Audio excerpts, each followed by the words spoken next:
Hello दोस्तों, आज अपन देखेंगे नेटवर्क लेयर ओएसआई मॉडल की और अपन देख रहे हैं कंप्यूटर नेटवर्क सीरीज। ठीक है, तो चलिए स्टार्ट करते हैं। नेटवर्क लेयर जो अपना ओएसआई मॉडल है जिसमें टोटल 7 लेयर्स होती हैं, उसकी थर्ड लेयर है नीचे से। तो थर्ड लेयर में अपन नेटवर्क लेयर को देखेंगे आज। अब नेटवर्क लेयर का मेन काम क्या होता है? नेटवर्क पहले तो उसके लिए समझना पड़ेगा नेटवर्क क्या होता है। नेटवर्क होता है हमारे छोटे छोटे नेटवर्क्स का एक इंटरकनेक्शन जो कि इंटरनेट के थ्रू कनेक्टेड है। उन सबका एक नेटवर्क है, उसी को बोलते हैं इंटरनेट। ठीक है, तो इंटरनेट में मेरा कोई एक सिस्टम है, तो वो मैं मान लीजिए इस नेटवर्क में नेटवर्क 1 में हूँ और ये मेरा सिस्टम है, और मुझे किसी नेटवर्क 5 के इस सिस्टम से बात करनी है। तो सिग्नल कैसे जाएगा? पहले इस राउटर पे जाएगा, फिर इस राउटर पे, फिर इस राउटर पे, फिर इस नेटवर्क में जाएगा, फिर ये नेटवर्क हैंडल करेगा कैसे पहुंचाना है इसे यहाँ तक सिग्नल। ठीक है, तो नेटवर्क लेयर का जो मेन काम होता है वो कैसे पहुंचा ये नहीं होता, इसका होता है कि सोर्स से डेस्टिनेशन तक पहुंचाना। ठीक है, और ये जो सिस्टम है दोनों डिफरेंट नेटवर्क हैं। अगर सेम नेटवर्क के अंदर ही बात चले तो डेटा लिंक लेयर ही काफ़ी, हमने लास्ट वीडियो में देख रखा है ये बात। बट अपन यहाँ पे क्या देखते हैं, अपन को एक नेटवर्क से दूसरे नेटवर्क में भेजना है, तो अपन को क्या चाहिए? Network layer. ठीक है, ये सोर्स से डेस्टिनेशन तक पहुंचाने की रेस्पॉन्सिबिलिटी लेता है नेटवर्क लेयर। ठीक है, अब नेटवर्क लेयर अपन आगे देखें अगर कैसे पहुंचाता है, तो जो जहां पे भेजना है उसका कुछ एड्रेस होता है, उस एड्रेस को बोलते हैं आईपी एड्रेस या तो लॉजिकल एड्रेस।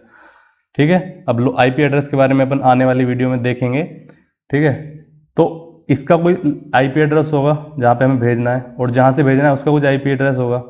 तो ये राउटर इस राउटर को पता होगा कि ये वाला आईपी एड्रेस किधर पाया जाएगा, फिर इसे पता होगा आगे। इस तरीके से शॉर्टेस्ट पाथ फाइंड करके हमारा सिग्नल को डेस्टिनेशन तक भेज देगा, और सेम फिर एक्नॉलेजमेंट वापस भी आ जाएगा उसी मेथड से। ठीक है, बाकी ये जो शॉर्टेस्ट पाथ ढूंढने के लिए क्या यूज़ करता है, ये DSPF या RIP या डिस्टेंस वेक्टर, इस तरीके के प्रोटोकॉल यूज़ करता है।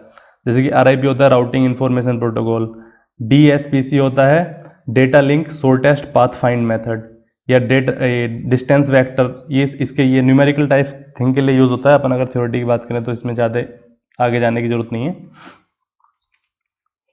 नेक्स्ट होता है फ्रेगमेंटेशन, इसका काम होता है। फ्रेगमेंटेशन का कैसे मतलब क्या यूज़ है यहाँ पे? मान लीजिए मेरा यहाँ से डेटा ट्रांसफर होना शुरू हुआ, इस नोड पे गया, फिर इस नोड पे गया, तो इस नोड की कैपेसिटी के हिसाब से कि ये कितना डेटा को हैंडल कर सकता है, मैं इधर से अपने डेटा को फ्रेगमेंट कर दूंगा, पैकेट्स बना दूंगा। ठीक है, तो वो उन पैकेट्स का साइज डिपेंड करेगा कि आने वाले अगले नोड्स कितने डेटा को एक बार में हैंडल कर सकते हैं। ठीक है, तो वो फिक्स साइज के मैं पैकेट्स बना के भेजता रहूँगा डेटा के। तो मेरा बहुत बड़ी फाइल है तो पैकेट्स में, सेगमेंट्स में जाएगी। ठीक है, उस फाइल में लिखा रहेगा कि मुझसे अगली फाइल कौन सी थी, पिछली फाइल कौन सी है, ताकि जब ये अगले राउटर पे या फाइनल डेस्टिनेशन पे पहुंचे। और हाँ, एक और बात, ये अलग अलग पैकेट्स जो हैं, जरूरी नहीं है सारे पैकेट इसी पाथ से जाएं। जो मेरे पैकेट्स हैं वो अलग अलग पाथ से भी जा सकते हैं। मान लीजिए 2 पैकेट इस पाथ से चले गए, एक पैकेट इस पाथ से चला गया, मान लीजिए अभी कहीं कंजेशन आ गया इस पाथ में, तो हो सकता है मेरा पैकेट ऐसे घूम के यहाँ से और यहाँ पे वापस फिर चला जाए। ठीक है, नेक्स्ट आता है इस लेयर के जो डिवाइस है मेन, वो होता है राउटर। ठीक है, तो राउटर बहुत ही ज़्यादा इंटेलिजेंट डिवाइस अपन बोल सकते हैं राउटर को, लेयर 3 का डिवाइस है ये। यही सारी बात मेंटेन करता है, आईपी एड्रेस को का रिकॉर्ड रखता है, आईपी एड्रेस को ट्रांसलेट करता है, पब्लिक आईपी को प्राइवेट आईपी में, प्राइवेट आईपी को पब्लिक आईपी में, ये सारे काम राउटर करता है। मतलब इसलिए अपन बोलते हैं कि राउटर जान है इंटरनेट की आज के टाइम पे। ठीक है, तो अब अपन देखेंगे राउटर के बारे में, राउटर होता क्या है। तो मैंने जैसे कि अभी बताया कि इंटेलिजेंट डिवाइस है और ये दोनों चीज़ें चेक कर सकता है, किसी भी सिस्टम का आईपी एड्रेस भी और मैक एड्रेस भी।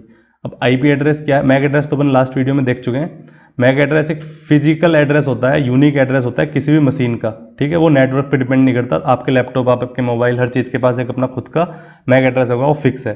बट आईपी एड्रेस जैसे आप नेटवर्क चेंज करेंगे, आईपी एड्रेस चेंज होता रहेगा, वो एक टाइम के लिए आपका होगा। ठीक है, आपके जिस टाइम पे आप यूज़ कर रहे हैं इंटरनेट, उस टाइम पे कुछ और दूसरा आईपी एड्रेस होगा, बाद में वो चेंज हो सकता है। ठीक है, तो राउटर देखिए, राउटर वायरलेस भी होता है और वायर्ड भी होता है। मतलब इसमें आप वायर के थ्रू भी कनेक्ट कर सकते हैं दूसरे सिस्टम को या दूसरे इंटरनेट को। ये यहाँ पे मैंने इसीलिए इंटेंशनली छोड़ दिया, कनेक्ट नहीं करा। जरूरी नहीं है इससे वायर्ड ही कनेक्ट हो, यहाँ पे हो सकता है कोई ये इस राउटर के थ्रू इससे कनेक्टेड हो जाए और फिर इस लाइन में भेज दे। और यहाँ से सारे कनेक्ट हो जाएं। ये बाकी डिवाइस है नेटवर्क 2 के, ये वायरलेसली कनेक्ट हो सकते हैं इस राउटर के साथ, ठीक है। तो राउटर, और ये एक ही नेटवर्क नहीं है, अलग अलग नेटवर्क से, सर्वर से, कहीं से भी कनेक्ट कर सकता है। तो router is quite important thing. दिखने में राउटर अगर बात करें तो ऐसा लगता है, आप सभी ने देखा होगा डीपी लिंक वगैरह के राउटर आजकल तो मतलब रेलवे स्टेशन पे भी देखा होगा, रेल नेट के राउटर्स होते हैं, तो ये दिखने में ऐसा होता है। अब इस राउटर की कुछ स्पेसिफिकेशन देख लेते हैं। तो ये multi port as well as wireless है, जो कि अपना यहाँ इस इमेज में दिख रहा है और यहाँ पे भी दिख रहा है। ये पोर्ट्स हैं इसके, और ये एंटीनाज है वायरलेस काम करने के लिए। ये फॉरवर्डिंग और फिल्टरिंग करता है, मतलब अगर यहाँ से कोई मैसेज आया जो इधर इससे इधर भेजना है तो उसे, और उसका डेस्टिनेशन एड्रेस इधर में से किसी का है तो वो इधर भेज देगा, और अगर ऐसा नहीं है तो इधर नहीं भेजेगा, उसे फिल्टर कर देगा। मतलब राउटर के पास कैपेसिटी है फिल्टरिंग और फॉरवर्डिंग की। दूसरा ये राउटिंग करता है। तो राउटिंग के लिए अपन ने क्या देखा अभी, अपन ने भी एक ये देखा है नेटवर्क। तो इसमें पाथ, कोई भी पाथ हो सकता है ना, शॉर्टेस्ट पाथ जो भी देखना है हमको, तो उस पाथ के लिए राउटिंग एक इंपॉर्टेंट कॉन्सेप्ट हो जाता है, ठीक है। तो वो कैसे करता है ये, पहली बार में तो ये अगर कोई इन्फॉर्मेशन आई और इसे पता नहीं कहाँ पे, तो फ्लडिंग कर देगा, और उसके बाद से पता लग जाएगा कौन कहाँ पे है। ये डाटा का फ्लडिंग बाद में पता लग जाएगा कौन कहाँ पे है, तो उसकी एक टेबल प्रॉपर मेंटेन कर लेगा ये, ठीक है, कि कौन सा डिवाइस किधर किधर कनेक्टेड है। फिर उस टेबल के भी आप पे आगे से हमारा ये जो भी कन्वर्सेशन करना है इसे किसी दूसरे सिस्टम के साथ वो करेगा, ठीक है। फ्लडिंग मैंने बताया कि इनिशियली ये फ्लडिंग करता है। दूसरा, इसमें कोलिजन के कोई चांसेस ही नहीं है। मान लीजिए 10 सिग्नल एक साथ आ रहे हैं तो भी वो टकराएंगे नहीं, क्योंकि इसके अंदर मेमोरी भी होती है। ये सिग्नल को स्टोर करता है, फिर वेट करता है कि किधर भेजना है, लाइन जब भी लाइन फ्री मिलेगी तभी उसे फॉरवर्ड करेगा, ठीक है।